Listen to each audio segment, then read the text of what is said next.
అన్నా మీకు విషయం తెలుసా, నేను ఇక్కడికి వచ్చి చాలా సంవత్సరాలైంది. మా నాన్న ఎప్పుడో కొన్న పొలాలు ఇవి. నాకు చదువు అప్పలేదని ఆయనకి తెలియగానే పొలాలు చూసుకోమని చెప్పాడు. అందుకే ఇక్కడే ఉండిపోయాను.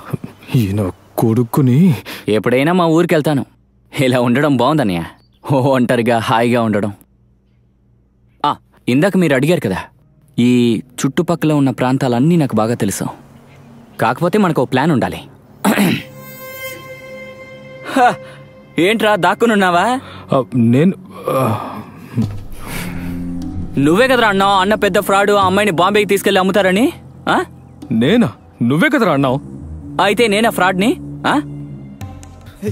ఏమైంది రే మావా? నువ్వు చెప్తే ఏంటి, నేను చెప్తే ఏంటి? మనకి మ్యాటర్ తెలియాలి. అదే కదా ఆయన ముందు అంటావరా?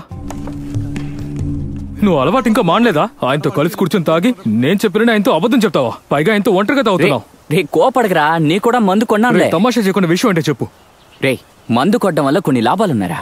ఒకరిని ఇట్టే అర్థం చేసుకోవచ్చు. అంత గొప్పగా నీకేం అర్థమైందిరా? అర్థం కాలేదు.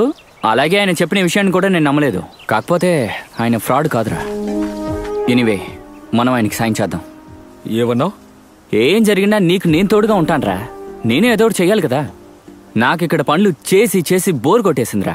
చాలా రోజులు గుర్తుండిపోయేలా థ్రిల్లింగ్ ఏదో ఒకటి చేయాలి మామ. నిజమేంటంటే వాడు చావాల్సిన వాడే.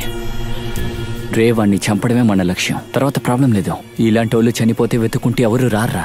మన వల్ల ఈ సమాజానికి ఉపయోగం ఉండాలి కదా.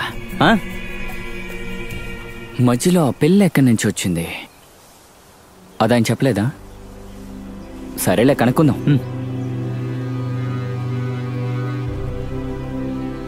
నువ్వేమనుకుంటున్నావురా? అర్ధరాత్రిలో నా ఆశ తీసుకోవడానికి తన దగ్గరికి వెళ్ళనా?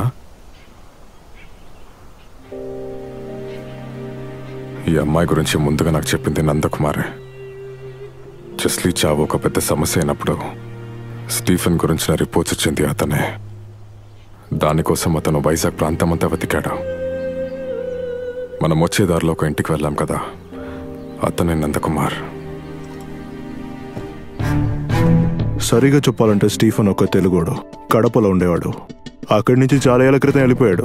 ఇప్పుడు వైజాగ్లో ఏదో పెద్దాయన దగ్గర ఉంటున్నాడంట. వాడు ముఖ్యమైన పని అమ్మాయిలతో వ్యాపారం. ఇప్పుడు ఆ పెద్దాయనతో గొడవ పడి విడిపోయి తనే వ్యాపారం చేసుకుంటున్నాడట. ఇప్పుడు వైజాగ్ కేంద్రంగా ఒక పెద్ద సెక్స్ ర్యాకెట్లో వీడే కింగ్గా ఉంటున్నాడు. రహస్యంగా అక్కడ ఎన్నో వ్యభిచార గృహాలు నడుపుతున్నాడు వీడు. నేను ఆ ఊళ్ళో చూశాను. రహస్యమని చెప్తే రహస్యమని కాదు, అంతా ఓపెనే. ఎన్నోసార్లు ఎన్నో రకాలుగా తప్పించుకున్నాను. ఇప్పటికీ గుర్తున్నాయి వెంటాడే ఎన్నో అనుభవాలు. ఈ స్టీఫెన్ మీద వేసిన మొదటి కేసు ఏంటంటే, అతను 3వ పెళ్లి చేసుకున్న అమ్మాయి మిస్ అయిందని వాళ్ళు పేరెంట్స్ పెట్టిన కేసు. ఏం చేయగలను? ధనబలం లేని పేదవాళ్ళు ఏం చేయగలరు? ఆ కేసు నిలవలేదు. ఇలాంటిది ఎన్నో కేసులు. ఒక నిమిషం.